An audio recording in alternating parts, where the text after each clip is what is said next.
Alfa dan Omega Jilid 5 Bab 31. Khotbah di atas bukit.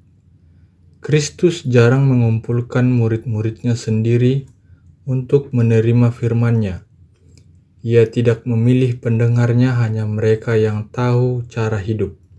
Sudah merupakan tugasnya untuk menghampiri orang banyak yang di dalam kebodohan dan kesalahan. Ia memberikan pelajaran kebenarannya, di mana pelajaran itu dapat menerobos pengertian yang paling gelap sekalipun. Ia sendirilah kebenaran itu, berdiri dengan gagah berani, dengan tangan yang selalu siap memberi berkat. Dan di dalam perkataan amaran, permohonan dan penghiburan untuk meninggikan mereka datang kepadanya. Khotbah di atas bukit, sekalipun dikatakan khusus kepada murid-murid itu, telah diucapkan pada pendengaran orang banyak setelah pengurapan rasul-rasul itu. Yesus pergi bersama mereka ke tepi danau. Pagi-pagi sekali orang banyak sudah mulai berkumpul. Di samping pendengar yang biasa yang datang dari kota-kota Galilea, terdapat juga banyak orang dari Yudea, dari Yerusalem sendiri, dari Perea, dari Dekapolis, dari Idumea, jauh sebelah selatan Yudea, dan dari Sur dan Sidon. Orang dari kota-kota Fenisia, dari pantai Laut Tengah. Sesudah mereka mendengar segala yang dilakukannya, mereka datang untuk mendengarkan Dia dan untuk disembuhkan dari penyakit mereka, karena ada kuasa yang keluar daripadanya, dan semua orang itu disembuhkannya. Markus 3 ayat 8, Lukas 6 ayat 17-19. Pantai yang sempit itu tidak dapat menampung orang yang berdiri sejauh suaranya dapat didengar oleh orang-orang yang rindu mendengarkan Dia. Oleh karena itu, Yesus menuntun mereka balik ke lereng bukit. Setelah sampai pada tempat yang rata, tempat orang banyak dapat berkumpul dengan baik, duduklah Ia di atas rumput, dan murid-murid dan orang banyak pun mengikuti teladannya. Tempat bagi murid-murid itu selamanya dekat kepada Yesus. Orang banyak selamanya berjejal-jejal kepadanya, tetapi murid-murid itu mengerti bahwa mereka tidak disuruh pergi jauh dari hadapannya. Mereka duduk dekat Yesus agar mereka jangan sampai kehilangan sepatah kata pun dari nasihatnya. Mereka itu pendengar yang sungguh-sungguh, sangat ingin mengetahui kebenaran yang akan mereka masyurkan kepada seluruh negeri dan segala zaman. Dengan satu perasaan akan sesuatu yang lebih daripada biasa yang dapat diharapkan, mereka makin dekat kepada Kristus. Mereka yakin bahwa kerajaan itu tidak lama lagi akan didirikan. Dan mulai dari peristiwa pada pagi hari itu, mereka merasa bahwa akan ada beberapa pengumuman yang berhubungan dengan itu yang akan dimaklumkan. Orang banyak itu juga berharap demikian. Mereka sangat mengharapkan bukti kerinduan mereka itu. Ketika orang banyak duduk di rumput di kaki bukit itu, menunggu perkataan dari guru ilahi itu, hati mereka dipenuhi dengan pikiran akan kemuliaan yang akan datang. Di sana terdapat juga ahli-ahli Taurat dan orang-orang Farisi yang sangat mengharapkan saat di masa mendatang bila mereka menguasai bangsa Roma yang dibenci itu, serta menikmati kekayaan dan keindahan kerajaan duniawi. Petani-petani miskin dan penangkap ikan berharap mendengar jaminan bahwa pondok mereka yang buruk, makanan yang sedikit, hidup membanting tulang dan takut akan kekurangan akan digantikan dengan kemewahan dan hidup yang senang. Gantinya pakaian yang kasar yang mereka pakai pada siang hari dan selimut yang mereka pakai pada waktu malam, mereka mengharapkan bahwa Kristus akan memberikan pakaian yang indah dari penakluk-penakluk mereka itu. Semua digerakkan oleh kebanggaan bahwa tidak lama lagi orang Israel akan diagungkan di hadapan bangsa-bangsa sebagai umat pilihan Tuhan, dan Yerusalem akan dimuliakan sebagai pusat dari segenap kerajaan. Kristus mengecewakan pengharapan kebesaran duniawi. Di dalam khotbah di atas bukit, ia berusaha mengubah haluan pekerjaan yang telah dilakukan pendidikan palsu dan memberikan kepada pendengarnya pengertian yang benar tentang kerajaannya dan sifat yang benar. Namun demikian, ia tidak mengadakan serangan langsung kepada kesalahan orang banyak itu. Ia melihat kemelaratan dunia oleh sebab dosa, tetapi ia tidak mengemukakan kepada mereka dengan terang-terangan tentang kekejian mereka. Diajarnya mereka tentang yang jauh lebih baik daripada apa yang mereka telah ketahui. Tanpa memperdebatkan pendapat mereka tentang kerajaan Allah, diceritakannya syarat-syarat masuk ke dalam kerajaan itu dan membiarkan mereka mengambil kesimpulannya. Kebenaran yang diajarkannya tidak kurang pentingnya bagi kita daripada kepada orang banyak yang mengikuti dia.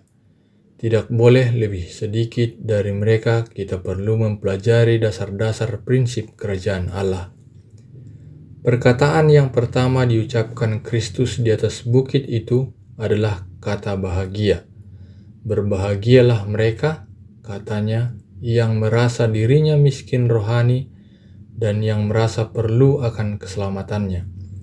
Injil itu harus dikabarkan kepada orang miskin, bukannya menyombongkan kerohanian mereka yang mengaku dirinya kaya dan yang tidak memerlukan pertolongan, melainkan hanya bagi mereka yang rendah hati dan yang menyesal. Satu-satunya pancaran air yang dibuka bagi dosa yakni sebuah pancaran air bagi yang miskin rohani. Hati yang sombong berusaha mendapat keselamatan, tetapi baik hak kita ke surga dan kekayaan kita untuk itu hanya boleh didapat di dalam kebenaran Kristus. Tuhan tidak dapat berbuat sesuatu untuk memulihkan manusia sampai manusia itu mengaku kelemahannya dan mengikis segala kesombongan diri dan menyerahkan dirinya ke bawah pengawasan Tuhan. Kemudian barulah ia dapat menerima pemberian Allah yang sudah siap untuk dicurahkan. Dari jiwa yang merasakan kebutuhannya, tidak ada yang ditahankan. Ia tidak dihalangi datang kepada Dia, di dalam siapa berdiam segala kesempurnaan. Sebab beginilah firman yang maha tinggi dan yang maha mulia, yang bersemayam untuk selamanya dan yang maha kudus namanya. Aku bersemayam di tempat tinggi dan di tempat kudus, tetapi juga bersama-sama orang yang remuk dan rendah hati, untuk menghidupkan semangat orang-orang yang rendah hati dan untuk menghidupkan hati orang-orang yang remuk. Yesaya 57 ayat 15. Berbahagialah orang yang berduka cita, karena mereka akan dihibur. Dengan perkataan ini, Kristus bukannya mengajar bahwa berduka cita itu mempunyai kuasa untuk membuangkan kesalahan dosa. Ia tidak menyetujui kerendahan hati yang pura-pura atau sekehendak hati. Duka cita yang dikatakannya itu bukanlah hati yang diisi kemurungan dan ratap tangis. Sementara kita menyesal akan dosa, kita akan bersuka atas kesempatan menjadi anak-anak Allah. Kadang-kadang kita menyesali akibat dari perbuatan yang jahat yang menimpa kita. Tetapi ini bukanlah pertobatan. Penyesalan yang sesungguhnya akan dosa adalah akibat dari pekerjaan Roh Kudus. Roh Kudus menunjukkan hati yang tiada berterima kasih, yang telah meremehkan dan mendukakan Juru Selamat, dan membawa kita kepada penyesalan ke kayu salib. Oleh tiap-tiap dosa Yesus dilukai lagi, dan apabila kita memandang kepadanya yang telah kita tusuk, kita berduka cita karena dosa-dosa yang membawa kepedihan kepadanya. Duka cita yang demikian itu akan membawa kepada penolakan dosa. Dunia mungkin berpendapat bahwa penyesalan ini satu kelemahan, tetapi itulah kekuatan yang mengikat orang yang bertobat kepada yang tidak terbatas dengan mata rantai yang tidak dapat diputuskan.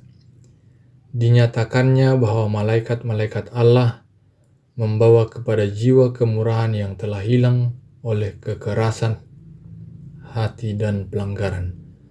Air mata orang-orang yang menyesal itu hanyalah tetesan hujan yang mendahului cahaya terang kemuliaan.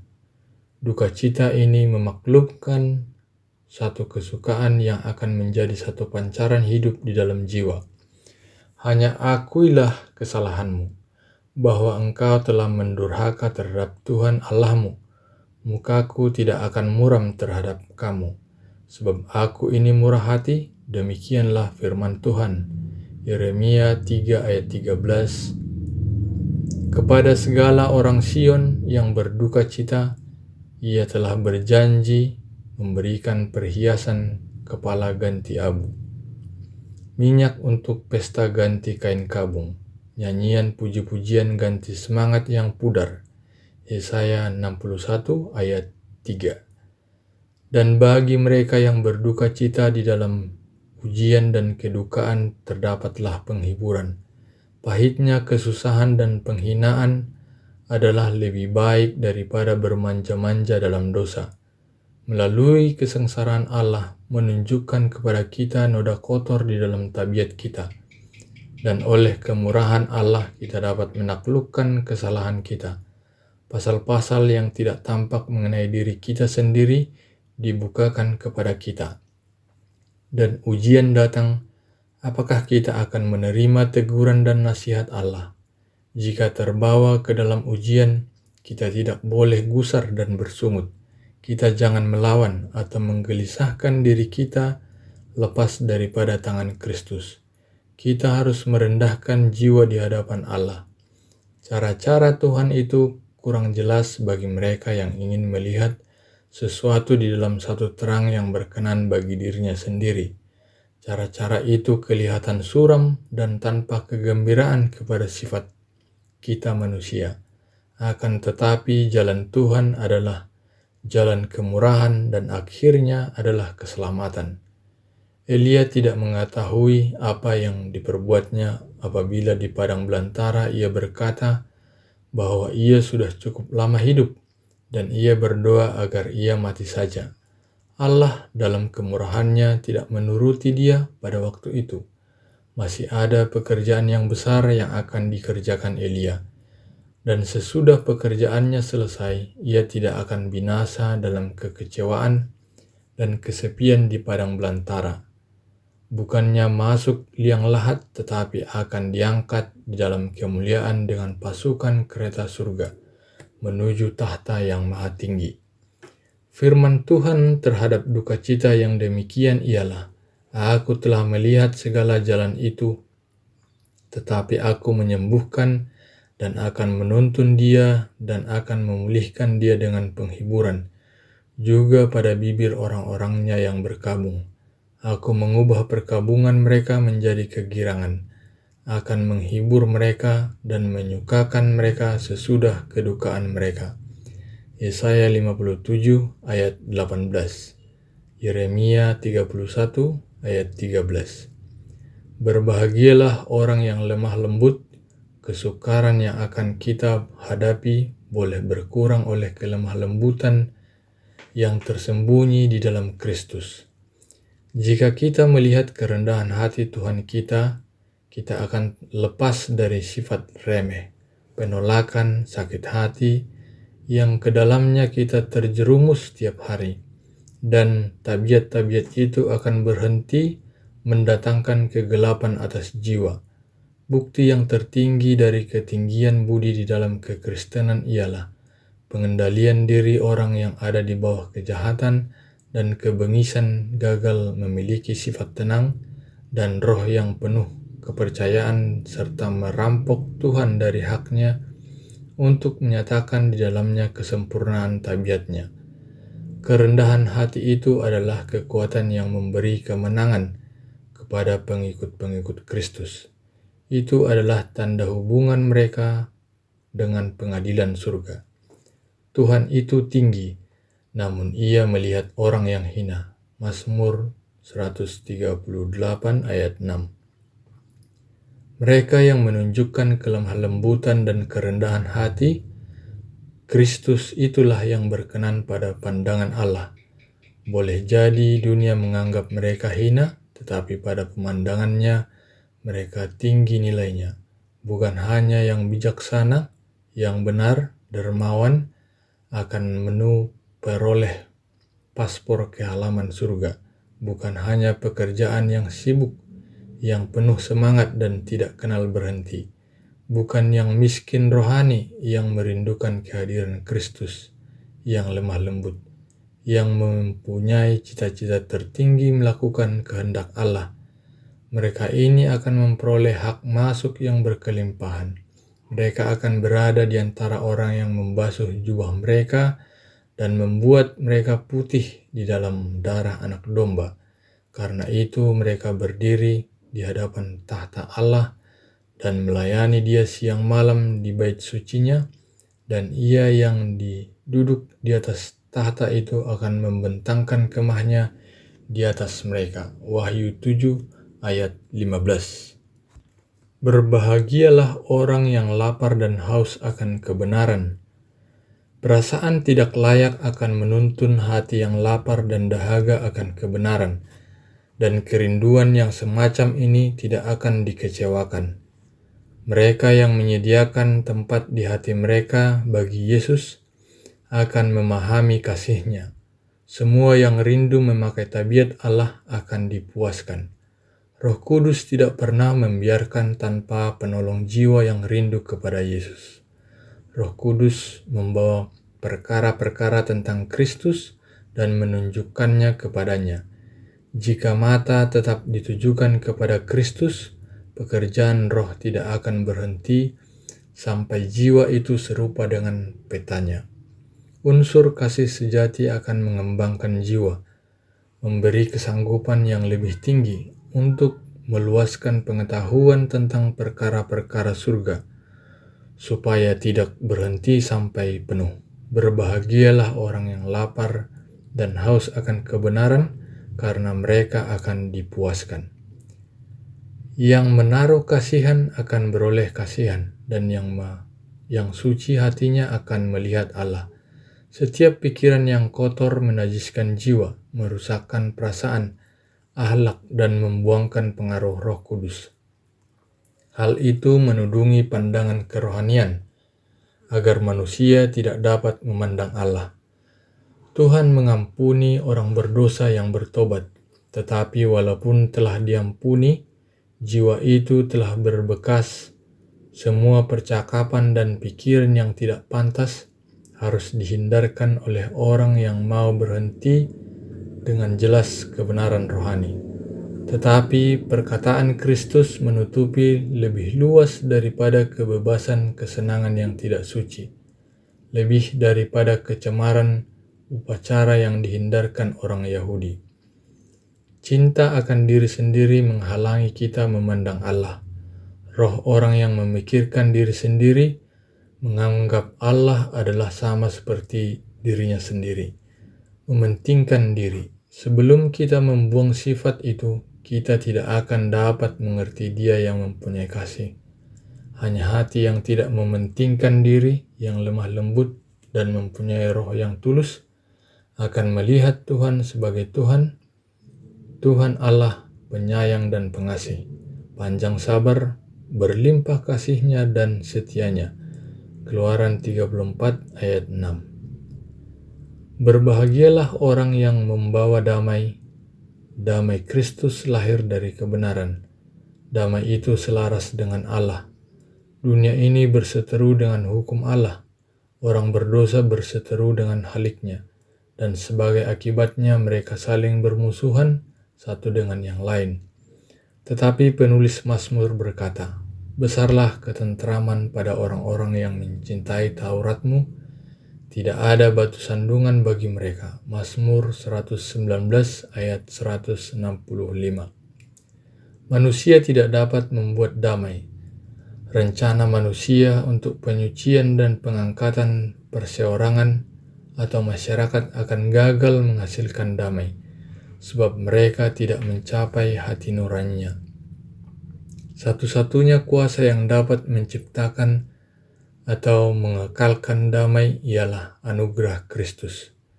Bila mana ini ditanamkan di dalam hati, itu akan mencampakkan bujukan-bujukan jahat yang menjadi sebab perselisihan dan percekcokan. Sebagai ganti semak duri akan tumbuh pohon sanobar, dan sebagai ganti kecubung akan tumbuh pohon murad, dan padang gurun dan padang kering akan bergirang.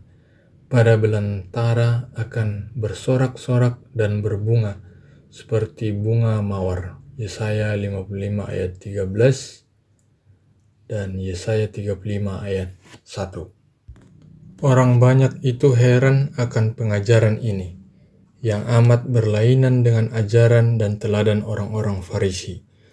Orang banyak telah beranggapan bahwa kebahagiaan itu terdiri dari harta benda duniawi, dan bahwa nama dan kehormatan manusia sangat diidam-idamkan.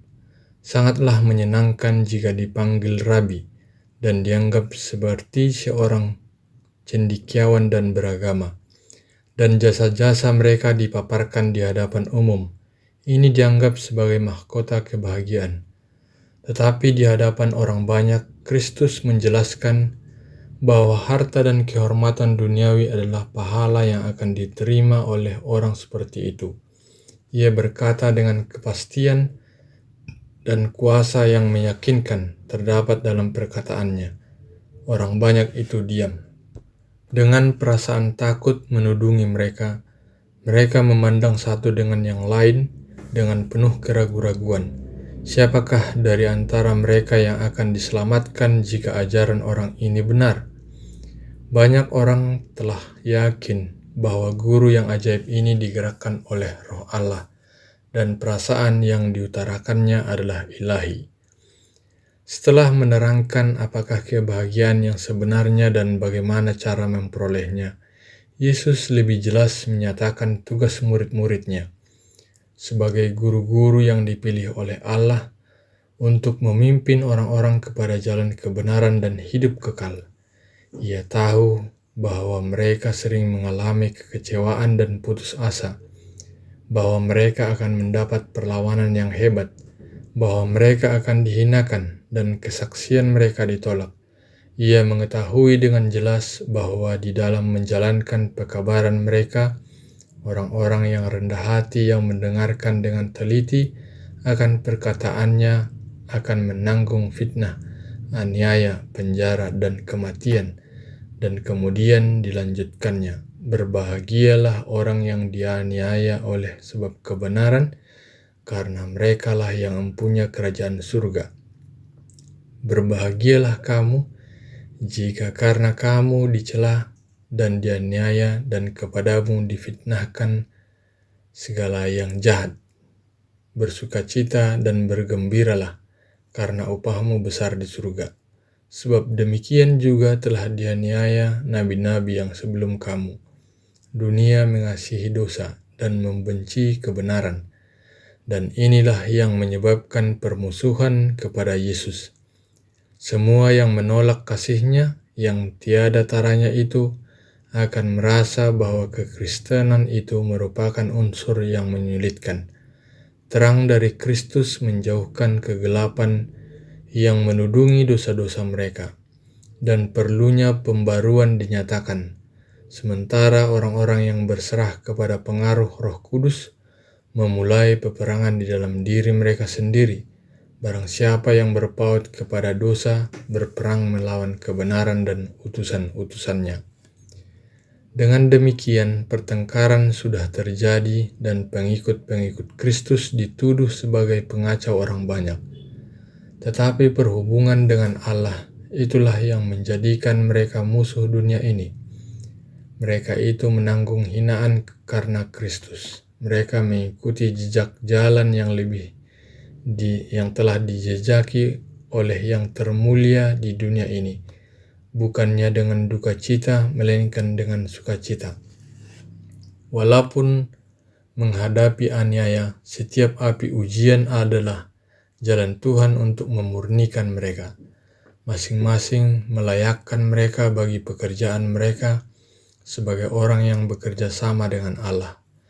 Setiap kesukaran mempunyai tempatnya dalam kebenaran yang besar itu, dan masing-masing akan menambahkan kesukaan kemenangan mereka yang terakhir.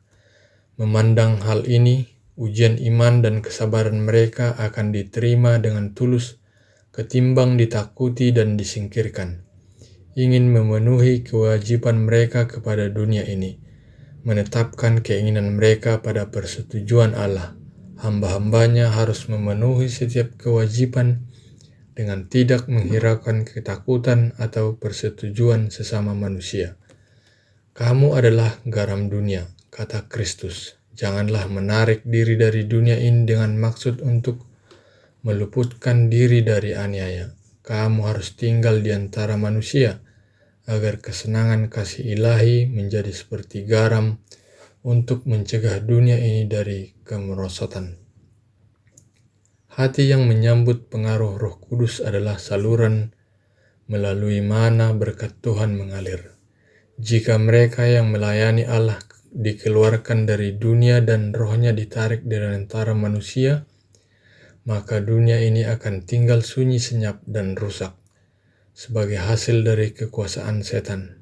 Walaupun orang jahat tidak mengetahuinya, mereka berutang budi atas berkat-berkat dalam kehidupan yang ada sampai saat ini. Di dalam dunia ini, karena adanya umat Tuhan yang mereka hinakan dan tindas. Tetapi jika orang Kristen hanya di dalam nama saja, mereka itu hanyalah bagaikan garam yang sudah tawar. Mereka tidak mempunyai pengaruh untuk kebaikan dalam dunia ini. Oleh gambaran buruk yang ditunjukkan tentang Allah, maka mereka itu lebih jahat daripada orang-orang yang tidak percaya. Kamu adalah terang dunia. Orang Yahudi berpikir untuk membatasi keselamatan itu kepada bangsa mereka sendiri, tetapi Kristus menunjukkan kepada mereka bahwa keselamatan itu adalah seperti cahaya matahari. Ia milik dunia. Agama Alkitab itu bukanlah terbatas di antara sebuah sampul buku, dan bukan pula sampai di dinding sebuah gereja. Bukan pula dikeluarkan sekali-sekali untuk keperluan kita sendiri, dan kemudian dengan hati-hati dikesampingkan lagi. Itulah yang menyucikan kehidupan sehari-hari untuk menyatakan dirinya sendiri di dalam setiap urusan transaksi dan di dalam segala urusan sosial kita. Tabiat yang benar tidak dibentuk dari luar dan diletakkan, ia bersinar dari dalam. Jika kita menuntun orang-orang lain di dalam jalan kebenaran, asas-asas kebenaran haruslah disimpan dalam hati kita sendiri. Pengakuan iman kita boleh jadi menyatakan teori agama, tetapi perbuatan kita yang mengkhotbahkan firman kebenaran. Kehidupan yang tetap, percakapan yang suci, kejujuran yang tidak menyimpang, roh yang giat dan murah hati, teladan yang baik, inilah pengantara yang olehnya terang itu disampaikan kepada dunia. Kristus tidak membahas tentang hukum secara terperinci, tetapi ia tidak membiarkan pendengar-pendengarnya mengambil kesimpulan bahwa ia datang untuk mengesampingkan segala tuntutan hukum itu. Ia mengetahui bahwa mata-mata selalu siap sedia untuk menangkap tiap-tiap perkataannya yang mungkin dapat diputarbalikkan untuk melayani tujuan mereka. Ia mengetahui prasangka yang ada di dalam pikiran kebanyakan para pendengarnya, dan ia tidak mengatakan apa-apa untuk mengacaukan iman mereka di dalam agama dan lembaga-lembaga yang telah diberikan kepada mereka melalui Musa. Kristus benci irilah yang telah memberikan kedua-duanya, baik hukum moral maupun hukum upacara. Ia bukannya datang hendak merusakkan keyakinan yang ada di dalam petunjuknya sendiri.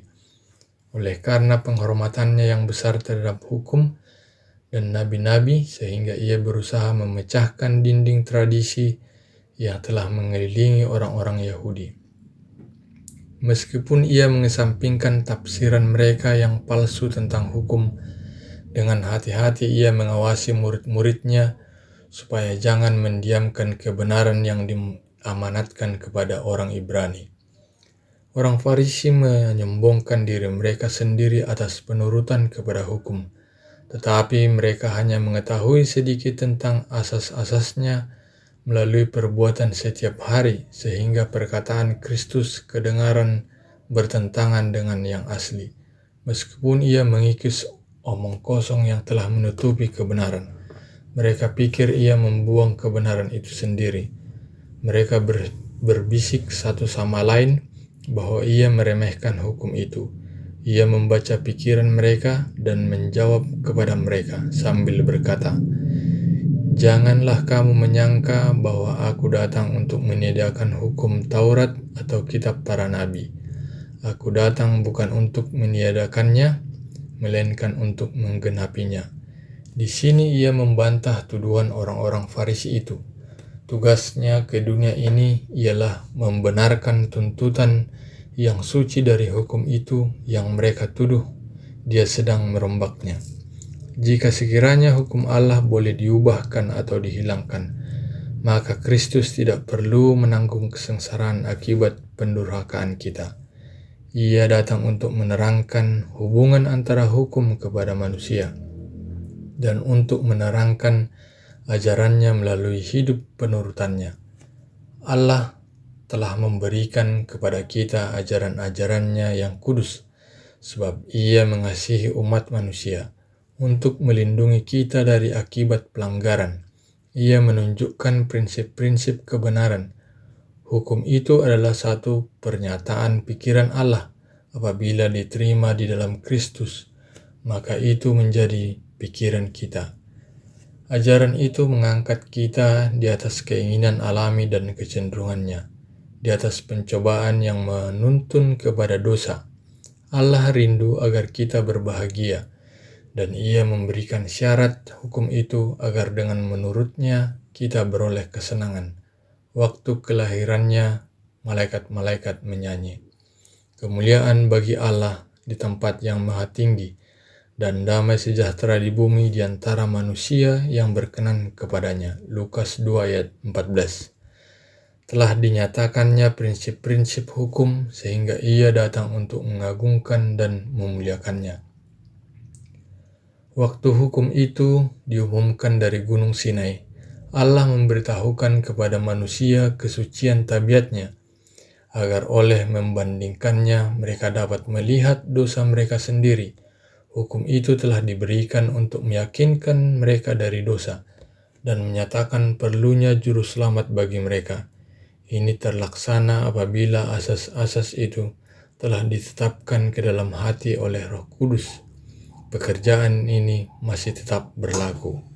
Di dalam kehidupan Kristus, prinsip-prinsip hukum itu telah nyata dengan jelas, dan sementara Roh Kudus menjamah hati, sementara terang Kristus menyatakan kepada manusia perlunya mereka akan darahnya yang menyucikan dan pembenaran oleh kebenarannya. Hukum itu masih tetap merupakan alat yang membawa kita kepada Kristus, sehingga kita dapat dibenarkan oleh iman. Taurat Tuhan itu sempurna, menyegarkan jiwa. Mazmur 19 ayat 8. Selama belum lenyap langit dan bumi ini, kata Yesus, satu iota atau satu titik pun tidak akan ditiadakan dari hukum Taurat. Sebelum semuanya terjadi, matahari bercahaya di langit, dunia yang teguh yang engkau diami adalah saksi-saksi Allah bahwa hukumnya tidak berubah dan kekal. Walaupun mereka itu lenyap, perintah ilahi itu akan tetap berdiri. Lebih mudah langit dan bumi lenyap daripada satu titik dari hukum Taurat batal. Lukas 16 ayat 17. Upacara-upacara yang menunjuk kepada Yesus sebagai anak domba Allah dihapuskan ketika kematiannya. Tetapi ajaran 10 hukum adalah kekal sebagaimana tahta Allah kekal adanya. Karena hukum Allah itu sempurna adanya, Setiap perubahan daripadanya adalah jahat. Orang-orang yang tidak menurut hukum Allah dan mengajar orang berbuat yang sama dihukum oleh Kristus. Kehidupan penurutan juru selamat memenuhi tuntutan hukum. Hal ini membuktikan bahwa hukum itu dapat dilakukan di dalam kehidupan manusia dan menunjukkan keluhuran tabiat sehingga penurutan dipertumbuhkan. Barang siapa yang menurut sama seperti penurutannya menyatakan bahwa hukum itu kudus, benar, dan baik. Roma 7 ayat 12. Sebaliknya, barang siapa yang melanggar hukum Allah berarti membantu pernyataan setan bahwa hukum itu tidak adil dan tidak dapat diturut. Dengan demikian, mereka menguatkan penipuan pembohong besar itu dan melemparkan hinaan atas Allah. Mereka itu adalah anak-anak si jahat yang pertama-tama melawan hukum Allah. Memperkenalkan mereka masuk surga berarti membawa masuk kembali unsur perpecahan dan pemberontakan, dan membahayakan kesejahteraan semesta alam. Tidak seorang pun yang akan masuk kerajaan itu yang sengaja melanggar satu atas hukum Allah. Rabi-rabi menganggap kebenaran mereka sebagai surat izin masuk ke surga. Tetapi Yesus mengatakan bahwa itu tidak cukup dan tidak ada artinya. Upacara secara lahir dan pengetahuan teoritis akan kebenaran adalah undang-undang kebenaran orang Farisi. Rabi-rabi mengaku suci oleh usaha mereka menurut hukum, tetapi perbuatan mereka telah menceraikan kebenaran dari agama. Sedang mereka amat cermat di dalam mengatakan upacara-upacara kehidupan mereka tidak senonoh dan hina. Apa yang disebut kebenaran, mereka tidak dapat membawa masuk ke dalam kerajaan surga. Penipuan yang terbesar daripada pikiran manusia pada zaman Kristus ialah hanya oleh menyetujui kebenaran yang mereka anggap sebagai kebenaran. Di dalam semua pengalaman umat manusia, satu pengetahuan teoritis saja tidak cukup untuk menyelamatkan jiwa. Itu tidak mengeluarkan buah-buah kebenaran. Satu perhatian yang disertai perasaan cemburu terhadap apa yang disebut kebenaran agama sering menyertai kebencian atas kebenaran yang sejati, seperti yang dinyatakan di dalam kehidupan. Pasal-pasal yang tergelap dalam sejarah dibebani dengan catatan perbuatan-perbuatan kejahatan yang dilakukan oleh orang-orang beragama yang sangat fanatik.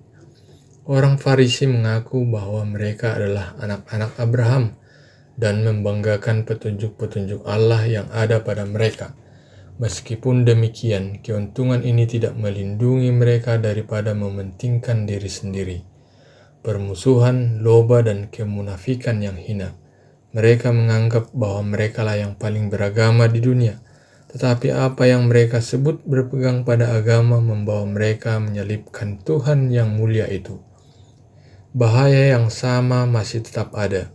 Banyak orang yang hanya mengambil nama Kristen saja, hanya karena mereka setuju kepada rukun agama tertentu saja, tetapi mereka tidak mempraktikkan kebenaran itu di dalam kehidupan.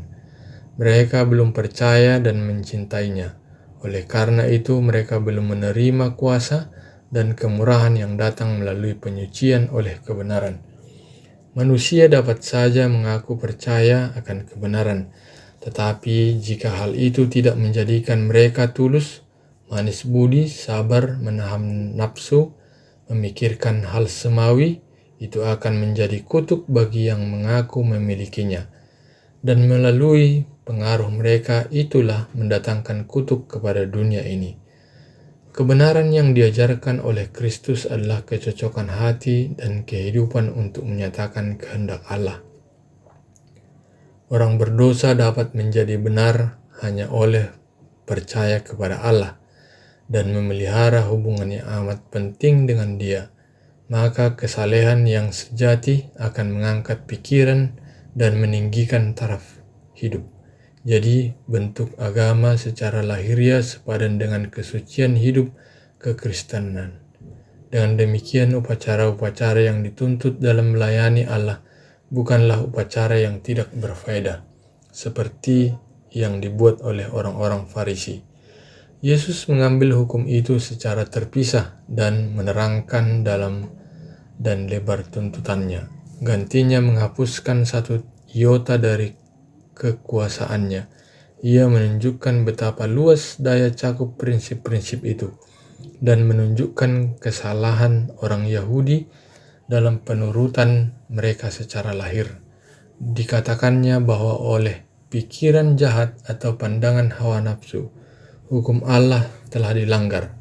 Barang siapa yang menggabungkan diri kepada perbuatan yang tidak adil, yang kecil, berarti melanggar hukum dan merendahkan akhlaknya sendiri. Pembunuhan yang mula-mula terjadi dalam pikiran. Barang siapa yang memberikan tempat kebencian di dalam hatinya, ialah meletakkan kakinya pada jalan pembunuhan, dan persembahannya ialah kebencian kepada Allah. Orang-orang Yahudi menanamkan roh dendam di dalam kebencian mereka kepada orang-orang Roma. Mereka mengeluarkan ucapan yang mencela dan berkenan kepada si jahat dengan jalan menyatakan yang bertalian dengan sifat itu. Jadi mereka telah mendidik mereka sendiri melakukan perbuatan yang mengerikan, yang menuntun mereka ke arah itu. Di dalam hidup keagamaan orang-orang Farisi, tidak ada satupun pujian kesalehan kepada orang kafir. Yesus minta supaya mereka jangan menipu diri sendiri dengan pikiran bahwa mereka dapat membangkitkan di dalam hati perlawanan terhadap penindas mereka, menghasratkan saat membalas dendam atas kesalahan mereka itu. Memang betul bahwa ada kemarahan yang boleh dikatakan benar, sekalipun pada pengikut-pengikut Kristus, apabila mereka melihat bahwa Allah dihina dan pelayanannya diperbantahkan, apabila mereka melihat orang yang tidak bersalah ditindas, amarah yang patut timbul dalam jiwa, amarah yang demikian terbit dari moral yang halus, bukanlah dosa, tetapi mereka yang menimbulkan perasaan yang membangkitkan amarah atau dendam ialah membukukan hati kepada setan. Kepahitan dan kebencian haruslah dibuang dari jiwa jika kita mau selaras dengan surga. Lebih jauh, Yesus mengatakan hal seperti itu. Katanya, sebab itu, jika engkau mempersembahkan persembahanmu di atas mezbah, dan engkau teringat akan sesuatu yang ada dalam hati saudaramu terhadap engkau, tinggalkanlah persembahanmu di dalam bait mezbah itu, dan pergilah berdamai dahulu dengan saudaramu, lalu kembali untuk mempersembahkan persembahanmu itu. Banyak orang yang sungguh-sungguh di dalam perbaktian agama, sementara di antara mereka dan saudara-saudara mereka banyak perselisihan yang harus diperdamaikan. Allah menuntut agar mereka melakukan dengan segenap kuasa untuk memulihkan persesuaian. Kecuali mereka berbuat perkara ini, ia tidak dapat menerima pelayanan mereka itu. Tugas-tugas orang Kristen di dalam hal ini telah ditunjukkan dengan jelas. Allah mencurahkan berkat-berkat-Nya kepada semua orang. Ia menerbitkan matahari bagi orang yang jahat dan orang yang baik, dan menurunkan hujan bagi orang yang benar dan orang yang tidak benar. Ia baik terhadap orang-orang yang tidak tahu berterima kasih dan terhadap orang-orang jahat. Lukas 6 ayat 35. Ia mengundang kita supaya serupa dengan Dia. Mintalah berkat bagi orang yang mengutuk kamu.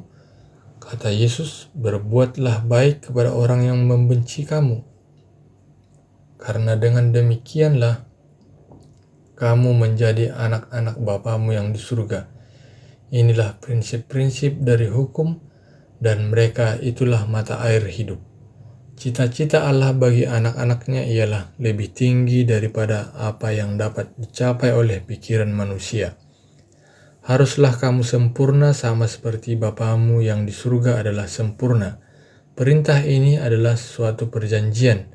Rencana keselamatan bermaksud untuk melepaskan kita sepenuhnya dari kuasa setan. Kristus selalu memisahkan jiwa yang berbuat dari dosa. Ia datang untuk memusnahkan pekerjaan si jahat, dan ia telah mengadakan ikhtiar agar Roh Kudus dicurahkan kepada tiap-tiap jiwa yang bertobat untuk memelihara dia dari dosa. Agen-agen setan janganlah dianggap sebagai maaf untuk suatu perbuatan yang salah. Setan sangat gembira apabila didengarnya orang-orang yang mengaku pengikut Kristus mengadakan maaf untuk tabiat mereka yang bercela. Maaf inilah yang membawa ke dalam dosa. Tidak ada maaf untuk berdosa. Perangai yang suci, hidup seperti Kristus, dapat dicapai oleh setiap anak Allah yang bertobat dan percaya. Bercita-cita menjadi seperti Kristus adalah patut menjadi sifat orang Kristen, sebagaimana anak manusia sempurna di dalam hidupnya. Demikian pula pengikut-pengikutnya sempurna di dalam hidup mereka. Yesus di dalam segala sesuatu dijadikan sama dengan saudara-saudaranya. Ia menjadi daging sama seperti kita. Ia lapar, haus, dan letih. Ia ditopang oleh makanan dan tidur yang segar. Ia turut merasai perasaan manusia. Walaupun demikian, dia adalah anak Allah yang tiada bercacat celah. Ia adalah Allah di dalam daging. Tabiatnya harus menjadi milik kita. Tuhan berkata kepada mereka yang percaya kepadanya, "Aku akan diam bersama-sama dengan mereka dan hidup di tengah-tengah mereka, dan aku akan menjadi Allah mereka, dan mereka akan menjadi umatku." 2 Korintus 6 ayat 16. Kristus adalah anak tangga yang dilihat oleh Yakub.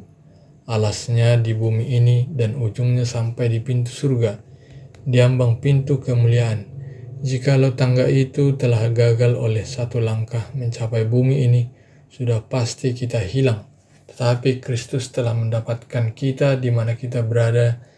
Ia telah mengambil sifat kita dan telah menang, agar kita oleh mengambil sifatnya dapat menang. Terbuat serupa dengan daging yang dikuasai dosa karena dosa.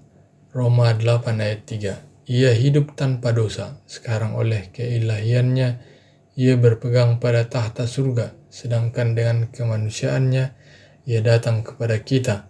Ia mengundang kita melalui iman di dalam dia untuk memperoleh kemuliaan sifat Allah. Dengan demikian, kita harus sempurna, sebagaimana Bapamu yang di surga adalah sempurna. Yesaya telah menunjukkan apa kebenaran itu dan menunjuk kepada Allah sebagai sumbernya. Sekarang ia berpaling kepada pelaksanaan tanggung jawab itu.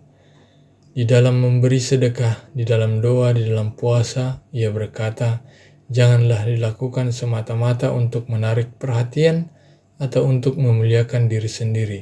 Berilah dengan tulus hati untuk memenuhi penderitaan orang yang miskin. Di dalam doa, biarlah jiwa itu berhubungan dengan Allah. Di dalam berpuasa, jangan dilakukan dengan kepala tertunduk dan hati dipenuhi dengan pikiran akan diri sendiri. Hati orang Farisi tandus dan merupakan tanah yang kering. Tempat bibit-bibit ilahi itu tidak dapat bertumbuh. Orang-orang yang menyerahkan diri sepenuhnya kepada Allah dengan tidak terbatas akan memberikan pelayanan yang layak kepadanya. Karena melalui persahabatan dengan Allah, mereka menjadi teman sekerja dengan Dia di dalam menyatakan sifatnya di dalam kemanusiaan. Pelayanan yang dibaktikan dengan sungguh-sungguh, hati besar upahnya. Bapamu yang melihat tersembunyi akan membalasnya kepadamu. Oleh hidup yang kita terima dengan kemurahan Kristus, tabiat dibentuk keindahan yang sejati itu mulai dipulihkan ke dalam jiwa. Sifat-sifat tabiat Kristus diberikan, dan peta Allah mulai bersinar. Wajah pria dan wanita yang berjalan dan bekerja sama dengan Allah menyatakan damai surga. Mereka dikelilingi oleh suasana surga. Bagi jiwa-jiwa ini kerajaan Allah telah dimulai. Mereka telah memiliki kegembiraan Kristus, kegembiraan yang menjadi berkat bagi sesama manusia. Mereka memiliki kehormatan karena melakukan pekerjaannya di dalam namanya.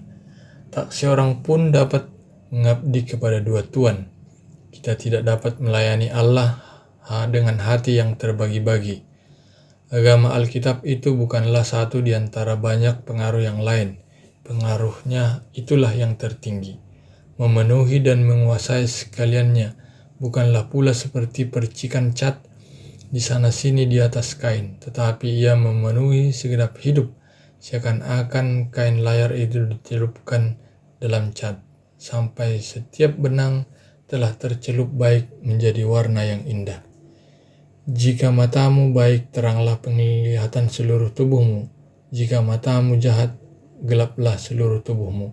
Kesucian dan keteguhan hati adalah syarat-syarat menerima tentang dari Allah. Orang yang ingin mengetahui kebenaran harus mau menerima segala sesuatu yang dinyatakan di dalamnya. Ia tidak dapat berkompromi dengan kesalahan.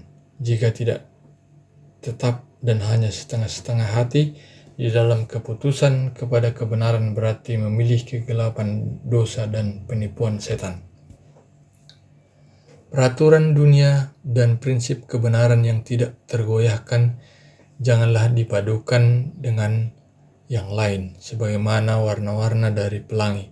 Di antara keduanya garis yang lebar dan jelas ditarik oleh Allah yang kekal. Keserupaan Kristus berbeda daripada setan, seperti singa yang terang berbeda dengan gelap gulita. Dan hanyalah mereka yang menghidupkan kehidupan Kristus yang akan bekerja sama dengan Dia. Jikalau satu dosa ditaruh dalam jiwa, atau satu kebiasaan yang salah masih ada dalam kehidupan, maka seluruh tubuh itu ternoda. Manusia menjadi alat kejahatan.